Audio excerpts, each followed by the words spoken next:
ચાંદખેડાની SMS હોસ્પિટલમાં બબાલ સર્જાઈ છે, જ્યાં દર્દીના સગા અને સિક્યુરિટી વચ્ચે મારામારીની ઘટના સામે આવી. ચાંદખેડાની એસએમએસ હોસ્પિટલમાં બબાલ સર્જાઈ છે. મહત્વનું કહી શકાય, જ્યાં દર્દીના સગા અને સિક્યુરિટી વચ્ચે મારામારીની ઘટના બની હતી. સામાન્ય બોલાચાલી બાદ મામલો વધુ ઉગ્ર બન્યો હતો.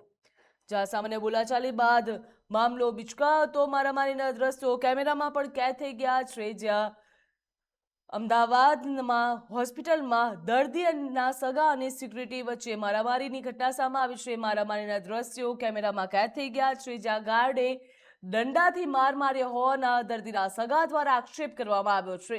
વિડીયો સામે આવતા પોલીસે તપાસ પણ હાથ ધરી છે, જ્યાં સિક્યુરિટી ગાર્ડની અટકાયત પણ કરવામાં આવી છે. હોસ્પિટલમાં દર્દીઓ અને સગાઓની સુરક્ષા વ્યવસ્થા સામે ફરી એકવાર સવાલ ઊભા થયા છે, જ્યાં સામાન્ય બોલાચાલી બાદ મામલો વધુ ઉગ્ર બન્યો હતો. મારામારીના દ્રશ્યો પણ કેમેરામાં કેદ થયા છે, જ્યાં દર્દીના સગા દ્વારા કહેવામાં આવ્યું છે કે સિક્યુરિટી ગાર્ડ દ્વારા તેમને દંડાથી માર મારવામાં આવ્યો છે. વિડીયો સામે આવતા પોલીસે સિક્યુરિટી ગાર્ડની અટકાયત પણ કરી છે, જ્યાં હોસ્પિટલમાં મારામારીની ઘટના બની છે. સિક્યુરિટી ગાર્ડ અને દર્દીના સગા વચ્ચે ઉગ્ર બોલાચાલી થઈ હતી. ત્યારબાદ વધુ ઉગ્ર બોલાચાલી થતા મામલો ગરમાયો હતો અને બંને વચ્ચે મારામારી પણ થઈ હતી, જ્યાં દર્દીના સગા દ્વારા કહેવામાં આવ્યું છે કે સિક્યુરિટી ગાર્ડ દ્વારા તેમને દંડાથી માર મારવામાં આવ્યો છે. પોલીસને આ ઘટનાની જાણ કરવામાં આવી હતી. પોલીસ દ્વારા સિક્યુરિટી ગાર્ડને ધરપકડ પણ કરવામાં આવી છે, જ્યાં એસએમએસ હોસ્પિટલમાં દર્દીના સગા અને સિક્યુરિટી ગાર્ડ વચ્ચે મારામારીની આ ઘટના બની છે. દર્દીના સગા ત્યાં પહોંચી ગયા હતા. તેમના દ્વારા આક્ષેપ કરવામાં આવ્યો છે કે સિક્યુરિટી ગાર્ડ દ્વારા તેમને દંડા વડે માર મારવામાં આવ્યો છે. તે પોલીસને પણ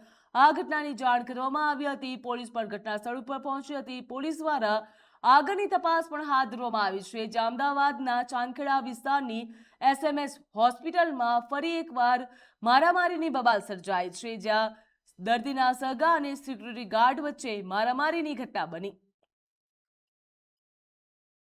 તો દર્દીના સગા દ્વારા પોલીસને પણ જાણ કરવામાં આવી હતી. પોલીસ પણ ઘટના સ્થળ ઉપર પહોંચી હતી. પોલીસ દ્વારા આગળની તપાસ પણ હાથ ધરવામાં આવી છે, જ્યાં તપાસમાં આગળ શું કાર્યવાહી થશે, ત્યાં દર્દીના સગા અને દર્દીની વ્યવસ્થા તેમજ તેમની અસર ઉપર શું પગલાં લેવામાં આવશે તે જોવાનું રહ્યું.